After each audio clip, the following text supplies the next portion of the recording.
Nós vamos dar continuidade na exposição bíblica que estamos fazendo no Evangelho de Mateus, capítulo de número 11. Portanto, abra a Bíblia no Evangelho de Mateus, capítulo de número 11, do versículo 20 ao versículo de número 24. Mateus, capítulo de número 11, do versículo 20 ao versículo de número 24.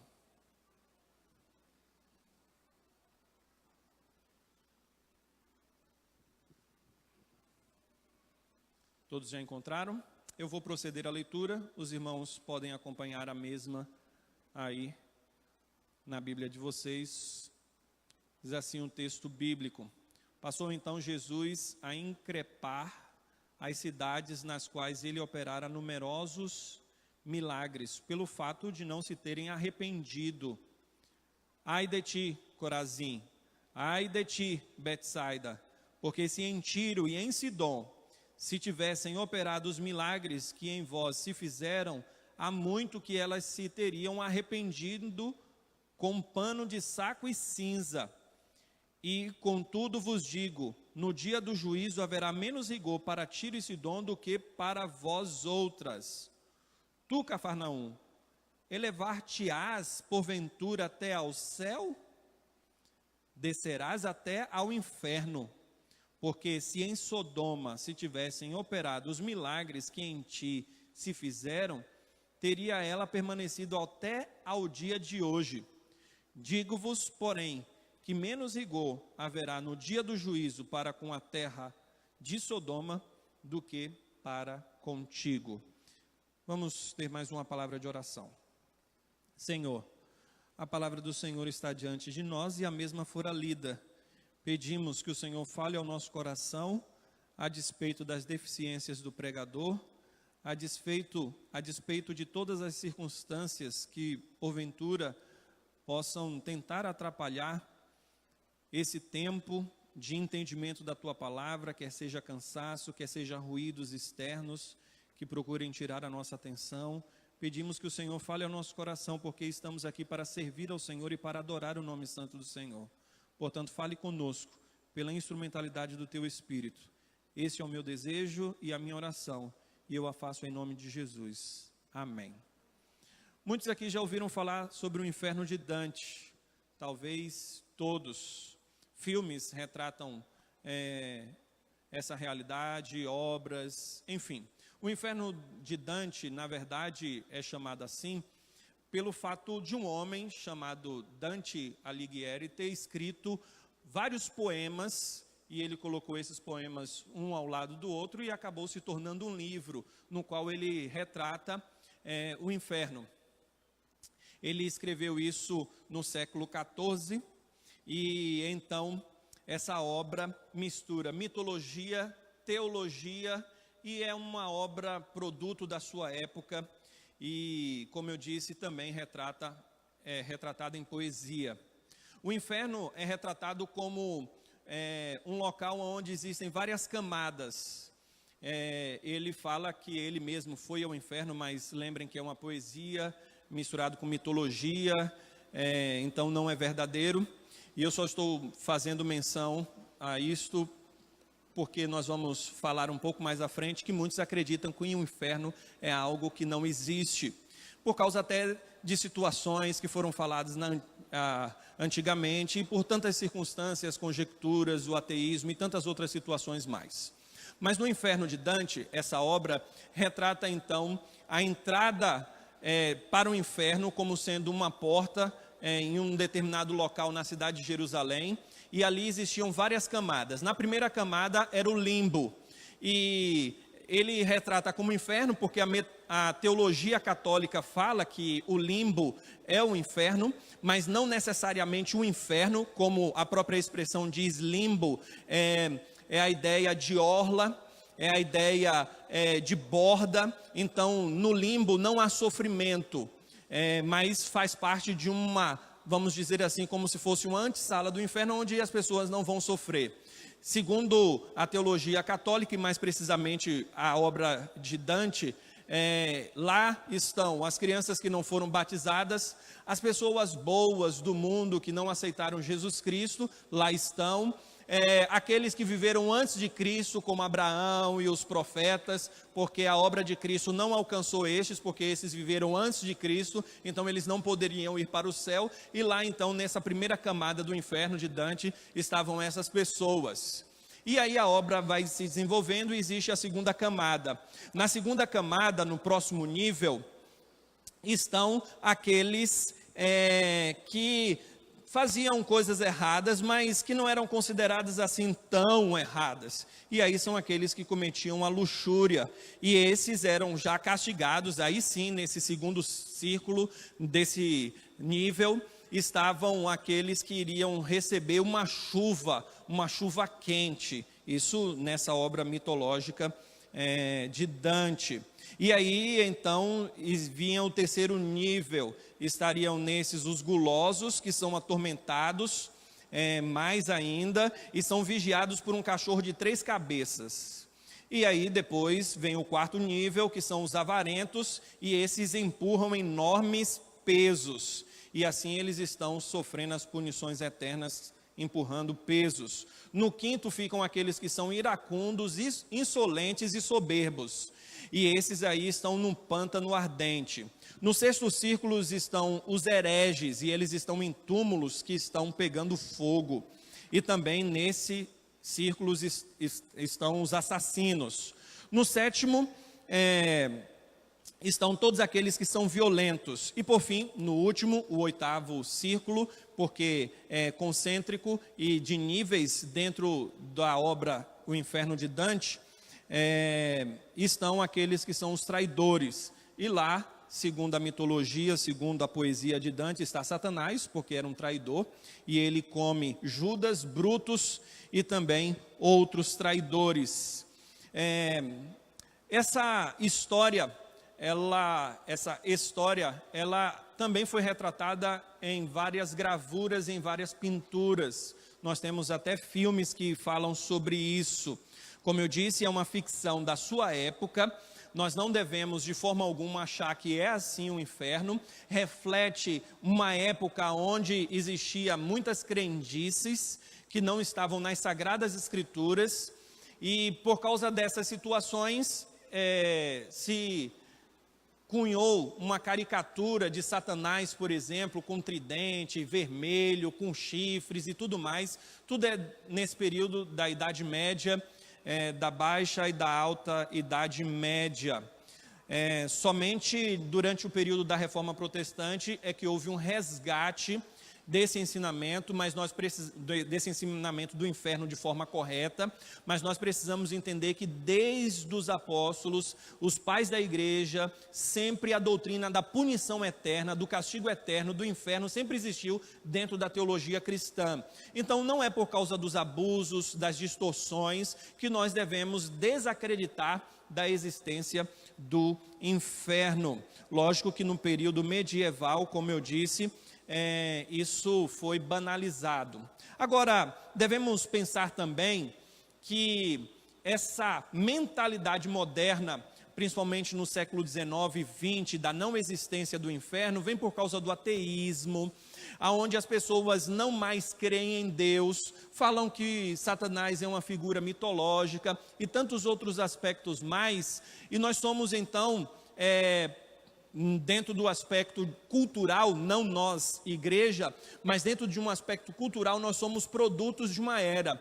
Se falar sobre o inferno e sobre punições eternas, muitos vão dizer, isso aí é conto para amedrontar criança, isso aí é conto para papai chegar e falar bem assim, olha, se você não fizer isso, você vai para o inferno, simplesmente com a intenção de amedrontar as pessoas. E isso infelizmente aconteceu no período da Idade Média, quando o inferno era usado e a excomunhão para amedrontar as pessoas.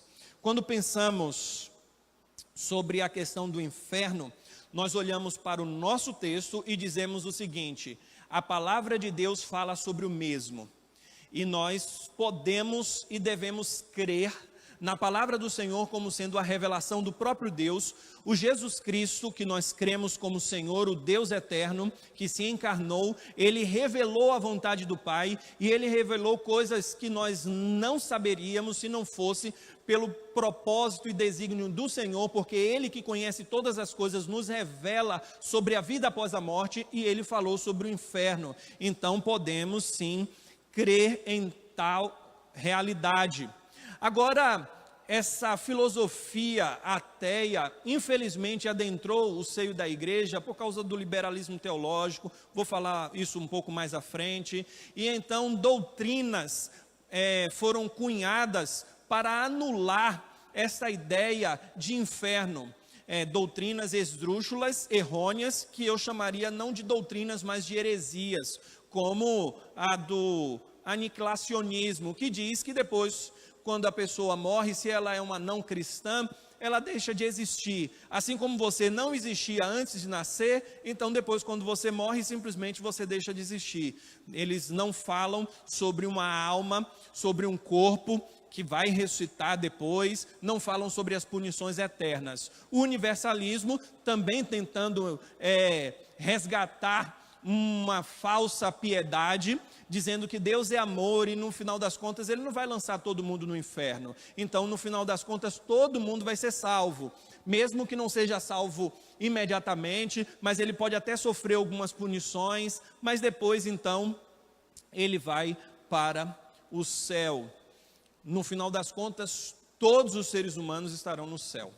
Mas eu gostaria de meditar então na noite de hoje, com base no nosso texto, sobre a rejeição de Cristo que leva para a punição eterna. E isto é uma abordagem sem dúvida atual. Quando pensamos nesse aspecto, alguns podem até dizer, olha, falar sobre o inferno é politicamente incorreto, é algo antiquado, como é que num sermão vai falar sobre o inferno? Mas o interessante é que quando nós pensamos sobre essas questões, nós pensamos no seguinte, o que é que a Bíblia diz a respeito disso? E aí nós não podemos fugir de todo o desígnio de Deus e da revelação da palavra do Senhor Deus. E é por isso que é até bom nós pregarmos de forma sistemática, porque nós não fugimos de temas que são importantes nas Sagradas Escrituras e que nós precisamos aprender, nós precisamos abordar de forma clara a doutrina da palavra do Senhor. E o que é que a Bíblia fala sobre isso? O que a Bíblia fala é o que nós vamos pregar. E nós não podemos nos curvar diante do Deus da cultura para dizer, olha, esse tipo de pregação, esse tipo de sermão, esse tipo de abordagem não atrai. Nós temos que falar do amor de Deus. E quando nós pensamos que o próprio Senhor Jesus falou sobre o inferno, então nós podemos chegar à simples conclusão de que essa é uma abordagem que não é para um tempo, não é para uma época, mas ela é uma abordagem que precisa ser feita em todos os tempos, em todas as épocas, porque a palavra do Senhor é imutável, ela é eterna e ela deve ser ouvida como a palavra de Deus para nossa orientação, inclusive sobre essas questões. Inclusive, um teólogo chamado Francis Chan, ele lançou um livro que tem por título Apagando o Inferno, e é um trocadilho que ele faz, porque o fogo se apaga, né? Quando você tem algum fogo, você apaga o fogo, e ele vai fazendo, e ele coloca no título do livro esse nome, Apagando o Inferno, pelo fato de que a cultura moderna tem tentado apagar da nossa teologia, do nosso discurso, dos nossos ensinamentos bíblicos, essa noção do inferno.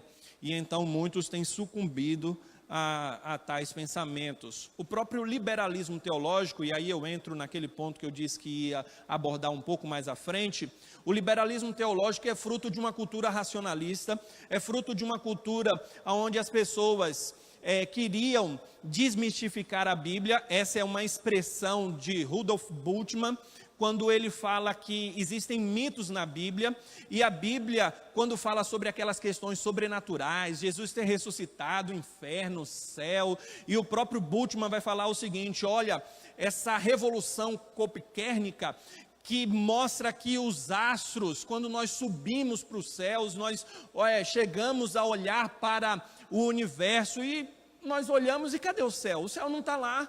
Quando nós cavarmos e formos lá para o núcleo, para o centro da terra, a gente não vai encontrar inferno nenhum. Então, essas pessoas, Bultmann e tantos outros, procuraram dizer que essas expressões bíblicas que falam sobre o sobrenatural é um mito e que precisa ser desmistificado por causa que aquelas pessoas tinham um pensamento retrógrado da época e relataram algo que não era verdadeiro. E lógico que nós que somos cristãos de fato e de verdade, inclusive tantos teólogos falaram que estes liberais nem cristãos eram, porque eles deram mãos a uma sociedade ateia e eles procuraram simplesmente caminhar junto com a filosofia do mundo e aí modificando, e eles reinterpretam a Bíblia falando que essas expressões e que tudo isso tem outros significados e tantas outras questões mais. Infelizmente isso devastou igrejas na Europa e tem devastado igrejas nos Estados Unidos e até mesmo no Brasil. É lógico que aqui em um círculo muito menor, mas infelizmente essas pessoas têm dito que Satanás não existe e que essa questão de possessão demoníaca era uma questão que na época as pessoas lunáticas, doidas,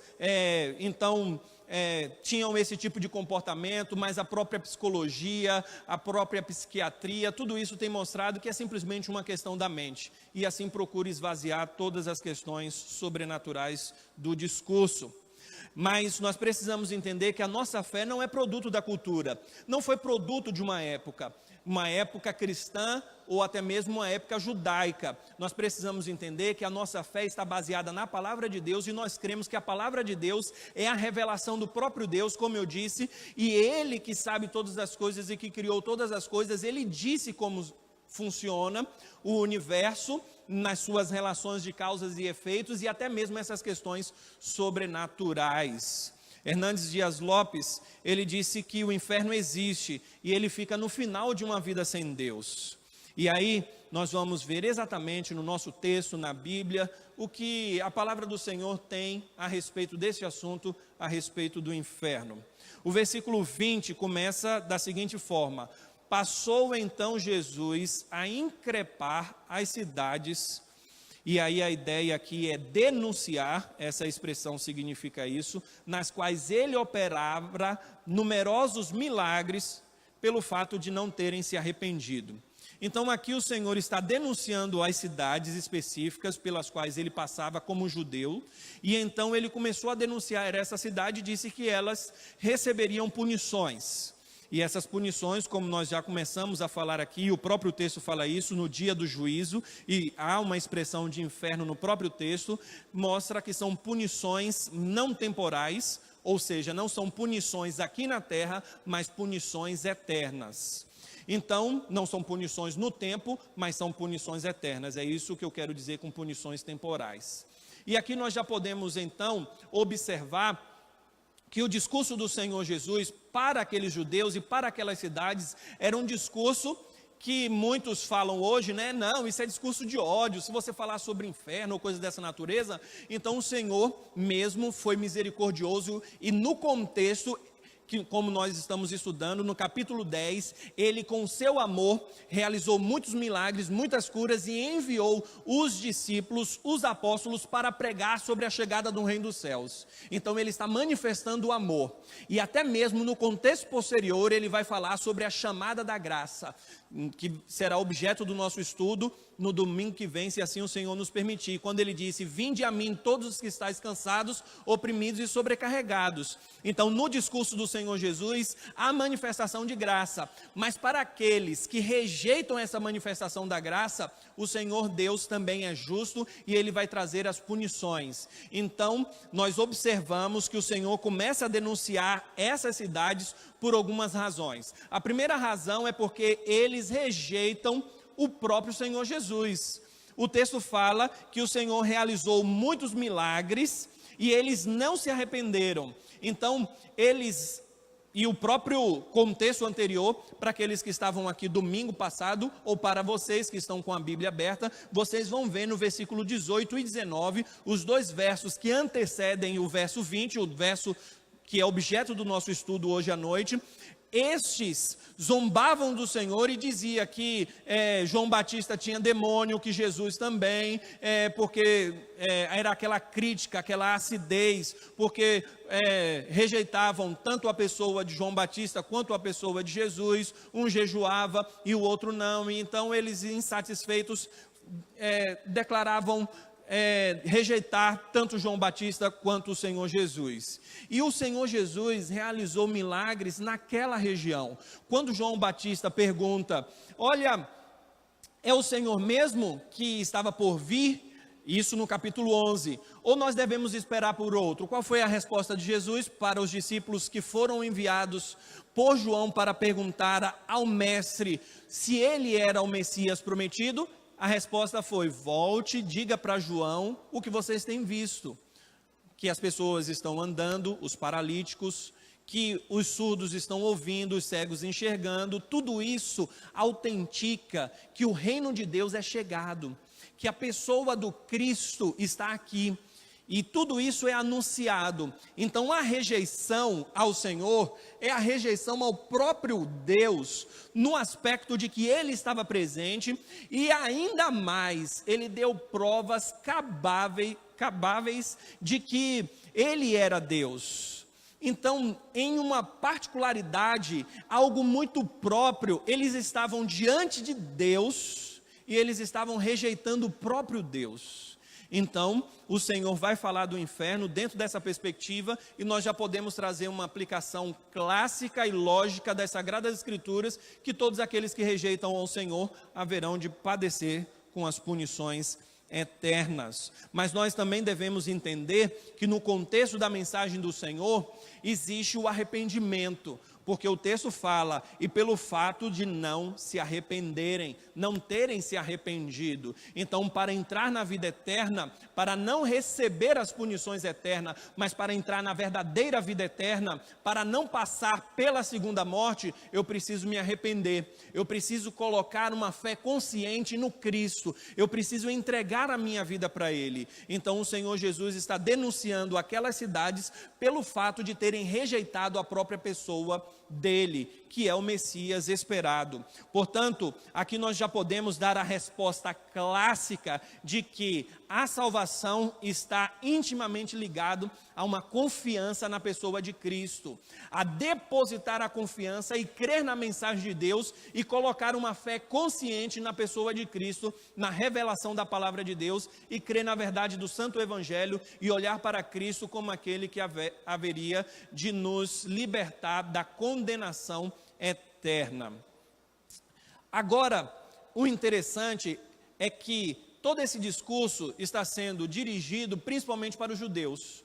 E esse é um aspecto muito particular e peculiar do próprio texto, do próprio capítulo 10, quando o Senhor Jesus diz que os discípulos, os apóstolos, não deveriam ir para os gentios, mas deveriam anunciar precisamente e inicialmente aos judeus. Você vai ver isso lá no início do capítulo 10, como já estudamos. Por isso é que o Senhor cita as cidades de Israel, porque o próprio Senhor Jesus veio para os seus e os seus o rejeitaram. E, inclusive, foram os próprios judeus que mandaram crucificar Jesus, através de traição e de tantas outras situações mais. Então nós precisamos entender também esse contexto. E nós vamos falar um pouco sobre essa questão mais à frente, sobre uma manifestação visível da graça de Deus deve ser proporcional à recepção do Evangelho. Então, se Deus tem nos dado uma graça particular, nós somos, pela própria disposição dessa graça particular, mais responsáveis do que outros na recepção dessa graça particular, para nos mantermos firmes no caminho de Deus, porque nós recebemos mais do que outros que não receberam. E a conexão entre as cidades aqui apontam para isso, quando cidades gentílicas não receberam os milagres, e por isso, mesmo sendo ímpias, elas receberiam nessa gradação de punições, uma punição inferior, se comparado com as cidades de Israel. E aqui nós já vemos logo um ponto que eu gostaria de salientar, que é a questão da gradação de pecado e gradação de punições. Você já deve ter ouvido lá na escola bíblica dominical a sua professora ter falado bem assim: não há, meu filho, pecado, pecadinho e pecadão. E eu vou dizer o seguinte: em um sentido, realmente não há diferença de pecados, em um sentido. Mas eu não uso essa expressão, não existe pecado, pecadinho e pecadão. Por quê? Porque eu posso transmitir uma mensagem que não é bíblica. O que eu quero dizer com isso? Que em um sentido, realmente todo pecado, independente do tamanho e da gravidade, todo pecado aos olhos do Senhor é um pecado horrendo e odioso aos olhos do Senhor. Todo o pecado faz com que nós venhamos ultrajar a santidade de Deus. Deus abomina qualquer tipo de pecado. E nesse sentido, uma quebra da transgressão da lei, como diz Tiago, a quebra de um mandamento me faz culpado de todos os mandamentos. Por isso que não há diferença de pecados em um sentido. Porém, há diferença sim de pecado em outros sentidos. Então, eu evito essa expressão pecado, pecadinho, pecadão, para dizer que não há diferença de pecado, porque há diferença de pecado. Sim, o próprio texto atesta isto. Por quê? Porque se vai haver uma punição mais severa para aquelas cidades que rejeitaram a Cristo, isso já mostra que esta é mais culpada, rejeitaram a Cristo pelo fato de Cristo ter realizado milagres, ter estado diante daquelas cidades, então isso já atesta que eles são mais culpados do que outros. E agora, indo para uma incursão bíblica, para outros textos, a fim de defender esse ponto, que na minha opinião é claro aqui, mas apenas para elucidar mais essa questão, se há um pecado que a Bíblia diz que esse pecado é imperdoável, que é a blasfêmia com o Espírito Santo, então é lógico que há diferença de pecado. É lógico que esse é maior do que os outros, é lógico. O próprio Evangelho fala sobre isso, quando o Senhor Jesus fala para Pilatos, no capítulo 19, se depois você quiser abrir, capítulo 19, no versículo 11, quando Pilatos fala o seguinte: olha, você não sabe que eu tenho uma autoridade para te livrar, para te libertar? Porque Jesus não estava se defendendo, e Jesus diz para Pilatos: olha, você não teria essa autoridade sobre mim se o meu pai não tivesse lhe dado. Agora eu quero lhe dizer uma coisa: aquele que me entregou a você, estou aqui parafraseando, maior pecado tem. E o Senhor deixa claro que existe alguém que maior pecado tinha do que Pilatos. E esse era o Caifás, os judeus que entregaram Jesus para Pilatos para que Jesus fosse morto. Então o Senhor Jesus usa uma expressão de que maior pecado tem. Você não vai chegar e dizer o seguinte, por exemplo, compare Hitler com o seu vizinho, que você olha assim, esse vizinho é exemplar, ele é bonzinho, ele faz isso, ele só não tem Cristo, mas ele é bonzinho. Aí você olha para Hitler e você pensa assim: rapaz, esse camarada matou milhões de judeus. Você não vai compará-los ao ponto de dizer que eles são iguais. Gostaria de dizer que se não tiver Cristo, tanto Hitler quanto qualquer outro, esse vai para o inferno, assim como o seu vizinho, o meu vizinho e todos aqueles que não servem ao Senhor Jesus. Mas ainda assim, há gradações de punições por causa dessas gradações de pecados, segundo o próprio texto e segundo a teologia bíblica, a teologia a qual nós abraçamos, que está aí nas Sagradas Escrituras. Por isso, nós devemos já de imediato ter na nossa mente, no nosso coração, o seguinte sentido e o seguinte sentimento: pecado não é brincadeira, inferno não é brincadeira. E aí eu faço minhas as palavras de um pregador norte-americano chamado Steven Lawson, que ele diz que púlpito não é lugar de comediantes, pois o inferno e o céu não são piadas. E muitos têm falado sobre questões jocosas, brincadeiras, e tem tirado do discurso exatamente essa questão de uma mensagem que nos faça refletir, que nos faça entender a seriedade do pecado e a seriedade do inferno. Isso tudo por quê? Porque as igrejas têm virado um local de entretenimento, onde as pessoas devem se sentir bem. Um discurso desse, talvez para alguém que não crê na verdade do Evangelho, vai dizer: esse pastor está ficando doido, esse pastor aí deveria ter nascido, era no século XII. Então, pessoas têm falado isso e as igrejas têm se acomodado à cultura. E aí, eu me lembro, pegando um gancho dessa expressão do Steven Lawson, dizendo que céu e inferno não são piadas e por isso os púlpitos não devem ser ocupados por comediantes. Eu lembro quando eu estava com a Kelly me preparando ali no curso rápido de mergulho, nem sabia o perigo que eu estava correndo, e aí, não, queremos fazer um mergulho aqui. Aí o camarada foi lá, deu uma ficha, e eu comecei a assinar, a ler, e lá dizia o seguinte: olha, se você morrer, se acontecer isso com você, embolia pulmonar, um monte de coisa, nós não nos responsabilizamos. Eu olhei aquilo, falei, eu já estou aqui, né? Eu acho que é uma empresa séria, mas eu já estou começando a ficar com medo. Aí, eu conheci e fiz amizade com um rapaz nessa viagem, que ele já era um mergulhador experiente, e ele chegou para mim e falou o seguinte: olha, eu estava fazendo um mergulho, ele não era instrutor, ele simplesmente estava na viagem e a gente se conheceu nessa viagem. E ele falou: olha, quando nós mergulhamos, nós não podemos fazer mergulho sozinhos, nós precisamos ir com outras pessoas, porque se acontecer alguma coisa, o outro socorre. E aí ele disse o seguinte: existe uma regra, nós não podemos brincar debaixo d'água. Por quê? Porque você vai brincar e o outro vai achar que é brincadeira, ou então vai levar a seriedade, e aquele negócio pode complicar. E você pode até estar brincando, e você é um brincalhão recorrente, e a outra pessoa não vai acreditar. E aí, como você não consegue falar debaixo d'água, existem os gestos, né? Você já deve ter visto aquele gesto que às vezes tem nas fotos e tudo mais, que é assim: ok, tá tudo bem, estou respirando. Como você não consegue falar, você não é o Aquaman que fala debaixo d'água, então você tem que fazer gestos, né?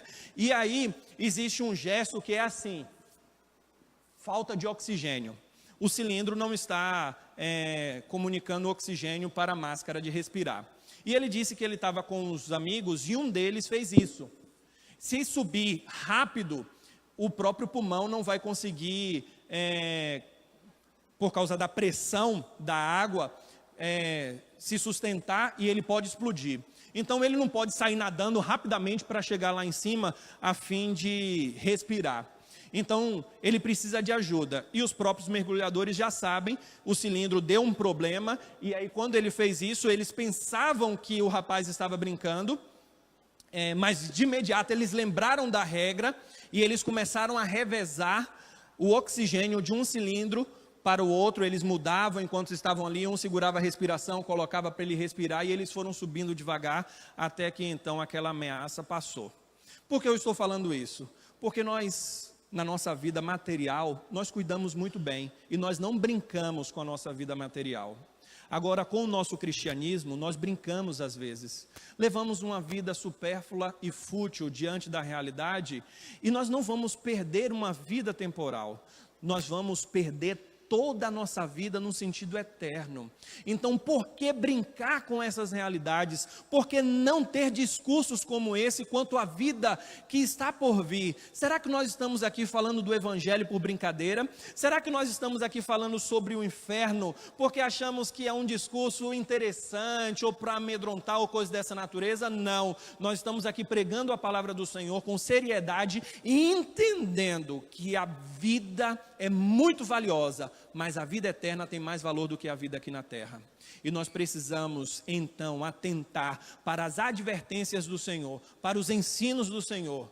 E esse ensinamento do Senhor não é vão, e nós precisamos então nos atentar, porque religiosos também podem ir para o inferno, e os judeus eram os maiores religiosos da época, e ainda estavam tão próximos de Deus, porque tinham além de Deus, mas ao mesmo tempo estavam tão longe, porque rejeitaram ao Cristo.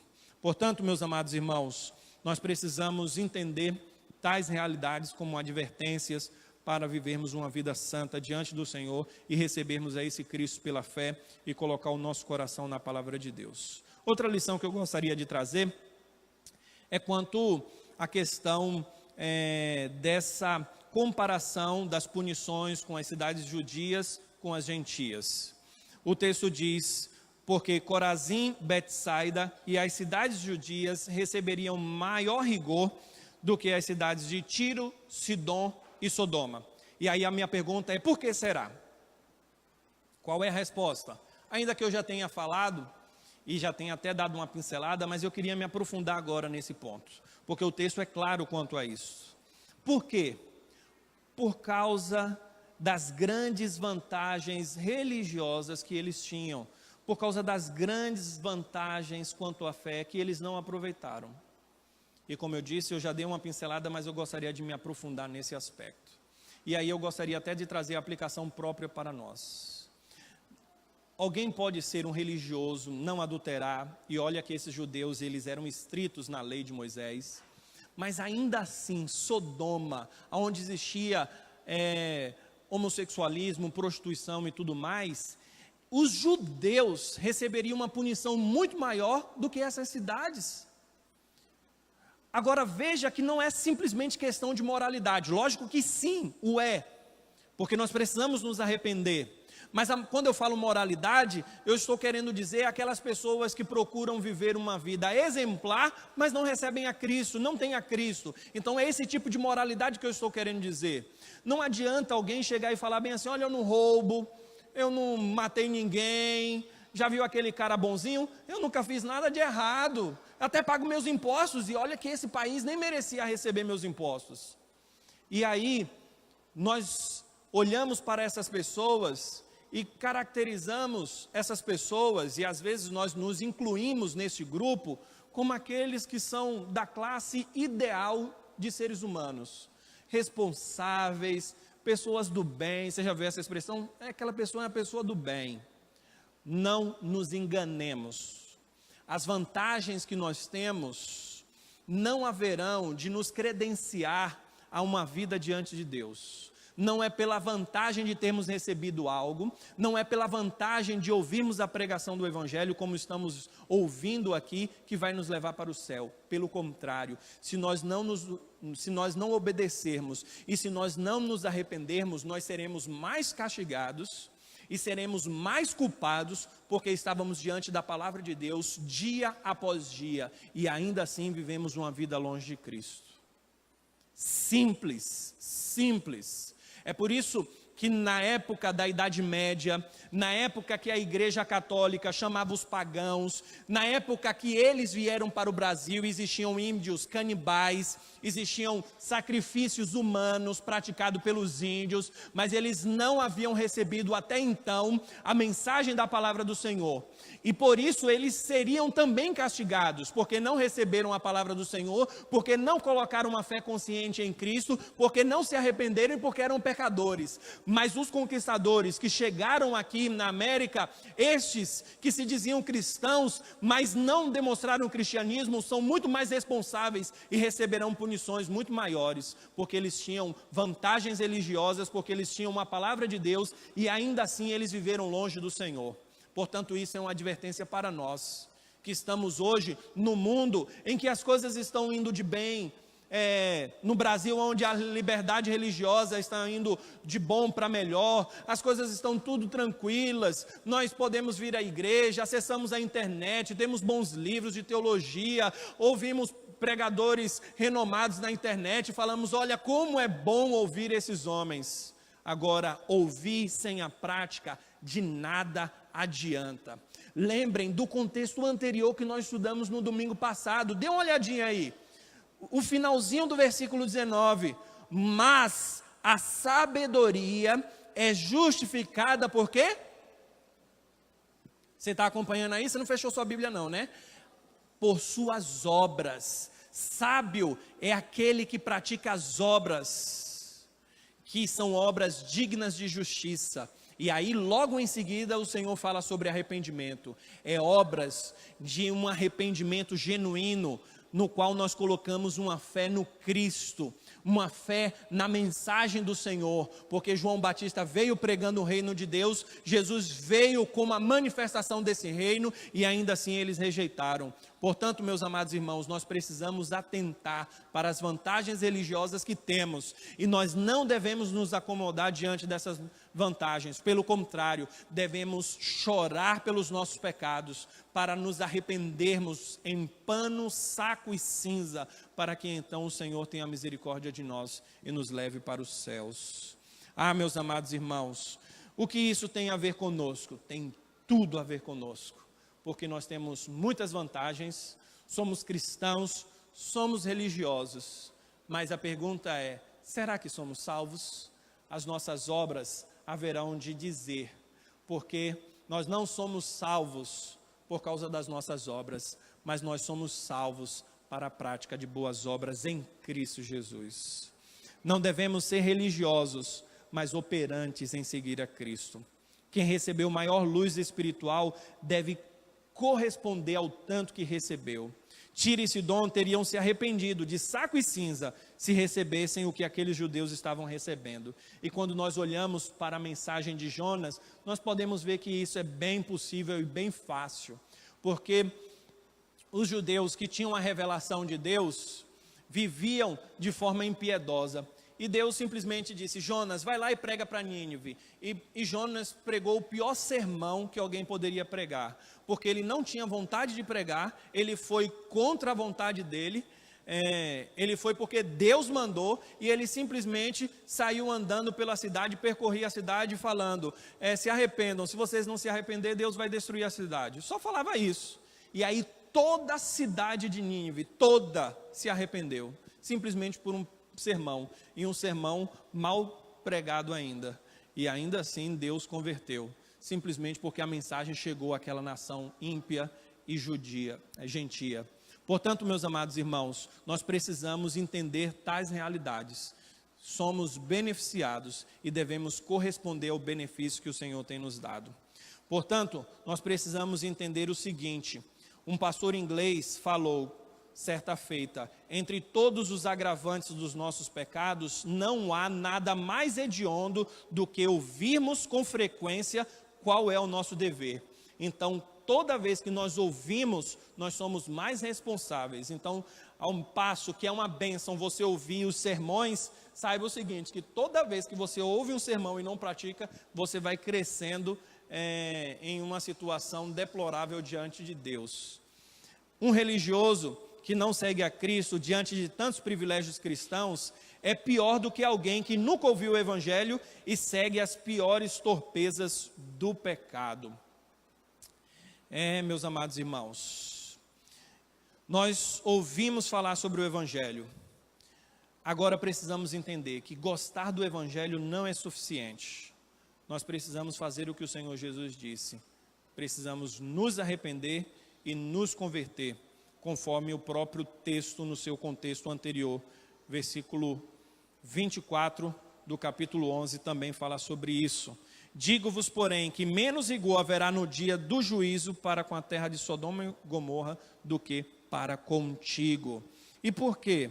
Porque não se arrependeram, porque não se converteram. Então, sábio não é aquele que conhece sobre o Evangelho, mas aquele que pratica as verdades do Evangelho. Olha o que é que diz o versículo 24. Melhor dizendo, o versículo 23. Tu, Cafarnaum. Então, uma cidade aqui é colocada, depois de ter se falado sobre Corazim e Betsaida. Cafarnaum era o quartel-general do Senhor Jesus. O Senhor Jesus resolveu morar em Cafarnaum. Então, imagine, Jesus morando em Cafarnaum, as pessoas procurando e Jesus realizando milagres. E aí as pessoas poderiam pensar bem assim, pronto, essa cidade agora está no céu, todo mundo aqui vai para o céu, essa cidade foi elevada num patamar diferenciado em relação a todas as outras. Por quê? Porque Jesus estava naquela cidade, morou lá e muitos milagres aconteceram lá. E aí Jesus faz essa pergunta, né? Elevar-te-ás porventura até ao céu? É isso que vai acontecer? E ele diz não é isso. Pelo contrário, e aí ele usa a expressão Hades, que é inferno, e que é bem traduzida por inferno no nosso texto. Nem todo lugar na Bíblia que aparece a expressão Hades, ainda que seja uma boa parte, há uma boa ocorrência em relação a isso, mas não em todo lugar Hades significa inferno, mas aqui sim, principalmente por causa do contraste, e o contexto todo mostra isso, a questão de punições e tudo mais. E até o contraste, subiu aos céus em que sentido? No sentido de ir para o céu mesmo, né? Ah, essa cidade vai para o céu? Não. Vai para o Hades, vai para o inferno. Então, mostrando exatamente essa contraposição e a própria punição que é dita aqui, no dia do juízo, mais rigor, tudo isso mostra exatamente que o Senhor está falando sobre o inferno. Esse adendo é necessário diante das acusações que usam, dizendo que não existe no ensinamento do Senhor o inferno. A expressão Hades, sempre que aparece na Bíblia, está se referindo à morte, ao lugar dos mortos e tantas outras expressões mais. Só que o próprio texto atesta que é inferno, como eu já disse. Agora, gostaria de fazer uso de um teólogo, Anthony Huckman. Ele disse o seguinte: para nosso empreendimento missionário, a doutrina do inferno deveria nos impulsionar a um zelo e urgência maiores. Se é verdade que pessoas possam estar condenadas a uma eternidade sem Cristo, a não ser que ouçam o Evangelho, quão ansiosos deveríamos estar para levar esse Evangelho até eles? Então, o nosso empreendimento missionário deve ser correspondente ao entendimento da verdade do Evangelho e sobre essa questão da punição eterna. Nós deveríamos nos avolumar muito mais em desejo, em vontade, em investimento no empreendimento missionário, sabendo que as pessoas que não conhecem a Cristo sofrerão punições eternas. É por isso que eu gostaria de dizer que a mensagem do Evangelho e a própria expressão inferno não deve ser usada para que as pessoas tenham medo e para que as pessoas queiram a Cristo porque estão com medo de ir para o inferno. Só que também eu gostaria de dizer que é até melhor alguém se arrepender e crer em Cristo com medo do inferno do que nunca se arrepender e nunca ir até Cristo. Nós precisamos entender, meus amados irmãos, que essa mensagem é uma mensagem urgente. Gostaria também de fazer menção a dois irmãos, Peter e Christopher Hitchens. Eram dois irmãos que moravam na Inglaterra e eles fizeram um pacto, eram filhos de pais crentes e fizeram um pacto ainda na juventude deles de que eles seriam ateus. E eles queimaram lá no quintal da casa deles um exemplar da Bíblia. E os dois realmente foram militantes ateus. E aí, o Peter, os dois se tornaram jornalistas e o Peter foi cobrir algumas guerras no Afeganistão, na antiga União Soviética, e ele viu os horrores das guerras. E então, em um determinado momento da história da vida dele, ele está com a namorada dele, e ele adentra uma igreja na França, e ele vê um quadro retratado o inferno de Dante, e ele com medo, ali ele se arrepende e se converte. O seu irmão Christopher continua ateu e vai contra o seu irmão.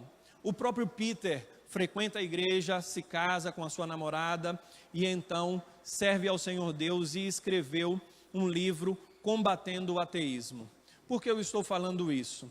Porque eles tinham privilégios, receberam o evangelho dos pais, cada um seguiu a sua vida com o mesmo pensamento, mas em um determinado momento, sobre essa noção de inferno, sobre toda essa realidade, ele se voltou para Deus, um dos irmãos e o outro não.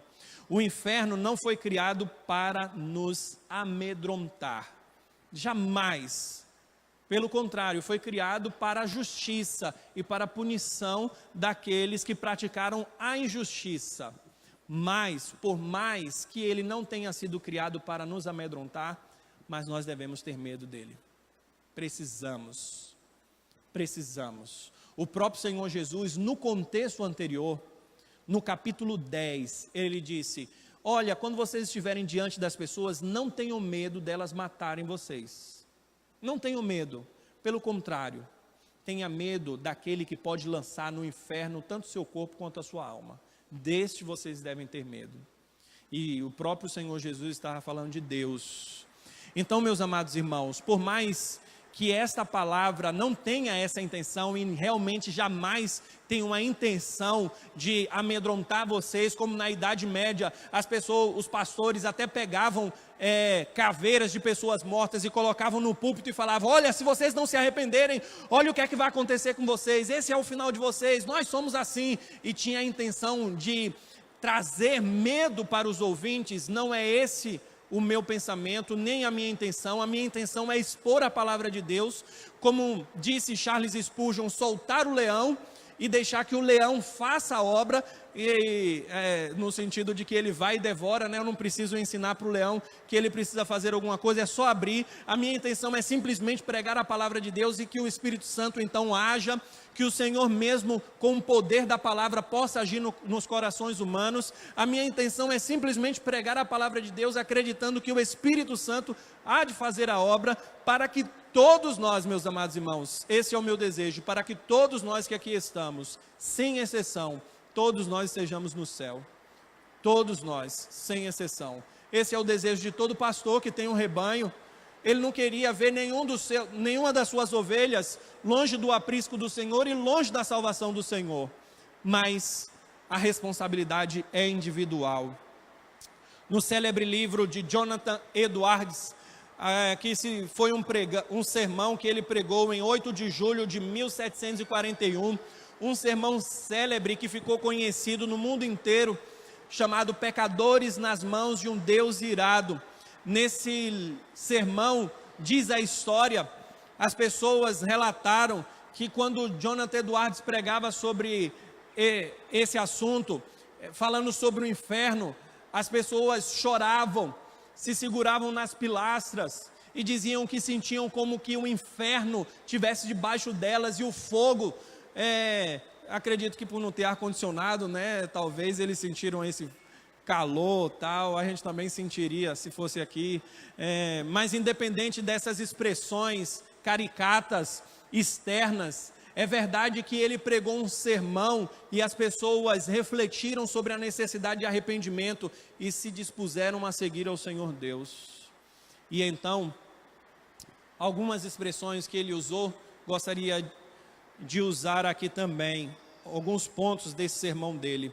Ele disse o seguinte: Deus tem poder para lançar no inferno os ímpios a qualquer momento, não lhe falta poder para isso. Ele falou que os ímpios mereciam um inferno. Ele falou que os ímpios já estão debaixo da condenação do inferno, que eles são objetos da ira e da indignação de Deus. Ele também falou que os tormentos do inferno são maiores do que nós podemos imaginar. E então ele falou muito sobre o inferno no seu sermão. Gostaria de indicar esse livro para todos aqueles que querem aprender um pouco mais sobre as punições eternas. Nós deveríamos falar mais do inferno. Como bem disse Huckman, que eu citei há pouco, ele disse: ainda que falemos do inferno com relutância, falamos porque devemos falar, mas ainda assim nós relutamos para falar do inferno. Mas nós deveríamos falar sobre ele com tristeza e talvez até com lágrimas. Mas ainda assim nós deveríamos falar dele. Portanto, meus amados irmãos, a vida é preciosa e nós só temos uma vida, que nós venhamos viver debaixo do auspício do Senhor a nossa vida, para que nós venhamos viver cada vez mais próximo do Senhor. Já caminhando para o fim, gostaria de dizer que aqueles que argumentam contra a não existência de uma punição eterna, eles usam alguns argumentos. E um desses argumentos é que há injustiça da parte de Deus em condenar as pessoas.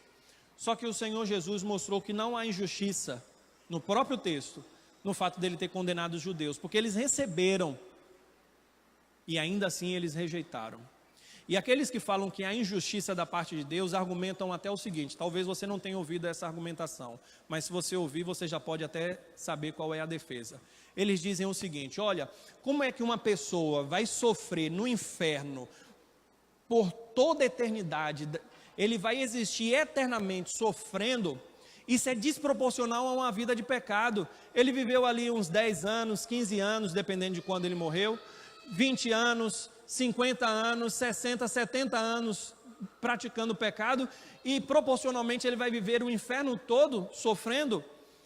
Esse argumento é um argumento da cultura ateia, e que inclusive assolou o coração de alguns pastores, como o próprio John Stott, que usou esse argumento, e o próprio Clark Pinnock.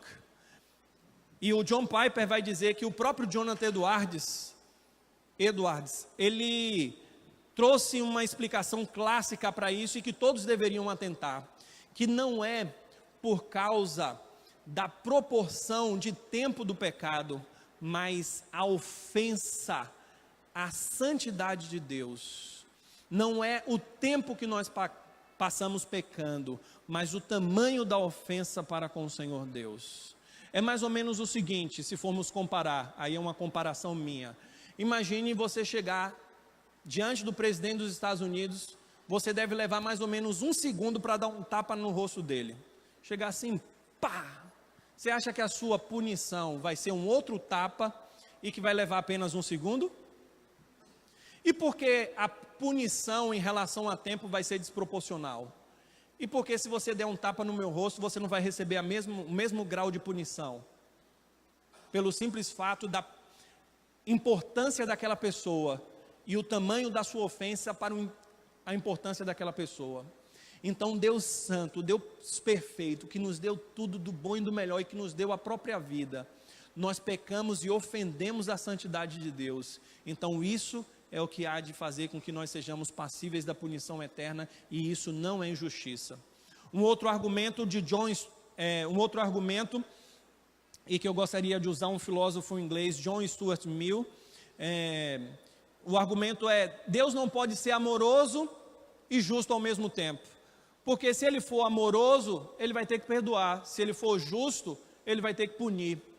E aí falaram para John Stuart Mill, que era um acadêmico, filósofo, ele foi até um político inglês, muito famoso, e ele resolveu essa equação da seguinte forma, quando perguntaram para ele: olha, você, por exemplo, se o seu filho errar e alguém lhe colocar para ser juiz do seu filho, se você for amoroso, você tem que passar a mão na cabeça dele. E se ele matou alguém, por exemplo, e no país há pena de morte, então você vai ter que condená-lo à pena de morte. E aí você vai ser justo, por quê? Porque ele confessou, porque todos sabem que ele realmente matou alguém. Então, para fazer justiça, você vai ter que condenar o seu filho. Agora, se você for amoroso, você vai ter que absolvê-lo. Então, como equacionar a realidade de ser amoroso com a realidade da justiça? E ele disse o seguinte, simplesmente: sendo justo, eu condeno meu filho. Sendo amoroso, eu tento assumir o lugar dele para receber a punição. E com essa palavra ele apontou exatamente para Cristo, que fez exatamente isso. Ele é justo, ele não passa a mão na cabeça de ninguém, Deus não passa a mão na cabeça de ninguém, e ele vai punir cada pecado, inclusive o seu pecado e o meu. E se nós crermos no Cristo, os nossos pecados foram punidos na pessoa de Cristo, para a nossa salvação eterna. Então entenda que nenhum pecado passa despercebido aos olhos do Senhor. Todos os nossos pecados, os pecados do Danilo, foram pagos na cruz do Calvário pelo Cristo, o Senhor e Salvador. Se eu rejeitá-lo, simplesmente eu estou rejeitando essa mensagem e eu estou rejeitando a vida eterna. Blaise Pascal, agora um outro filósofo do século 17, ele ficou conhecido até por uma expressão que ficou conhecida como aposta de Pascal.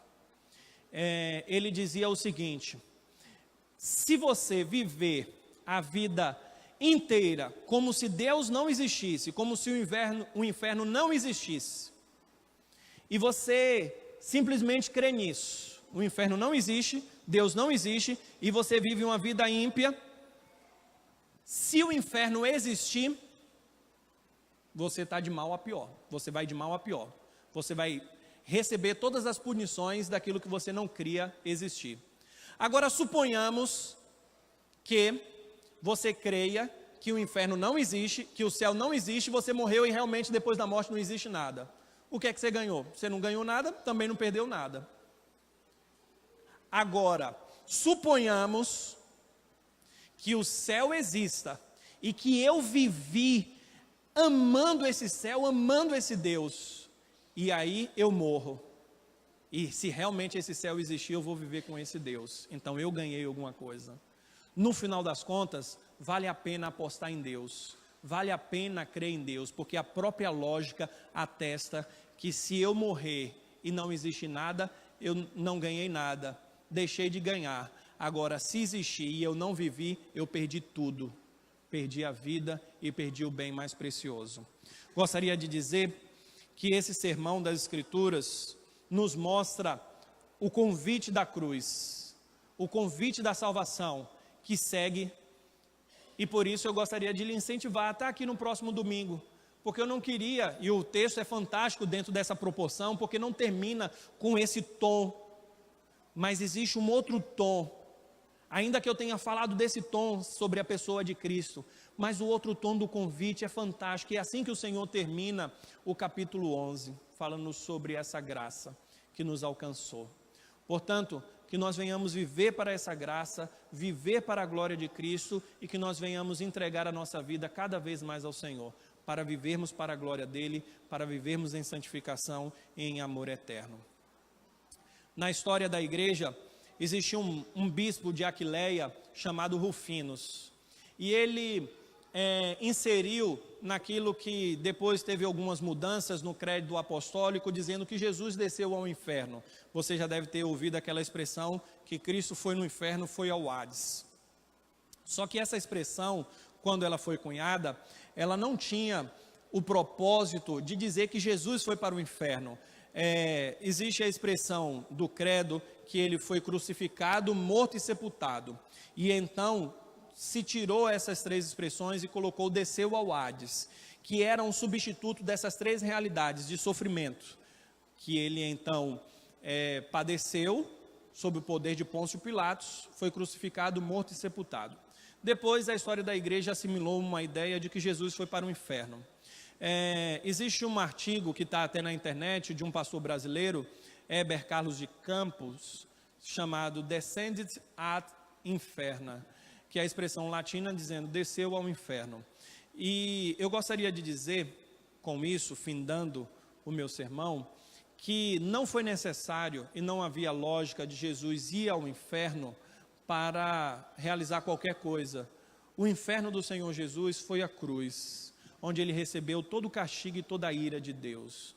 Portanto, que ao olharmos para a cruz, nós venhamos enxergar Cristo, que foi o nosso substituto, que morreu a nossa morte para vivermos a vida dele, para que não tenhamos que ir para o inferno e sofrer as punições eternas que foram preparadas para Satanás e para os anjos, e que também aqueles que viveram sem Cristo também padecerão.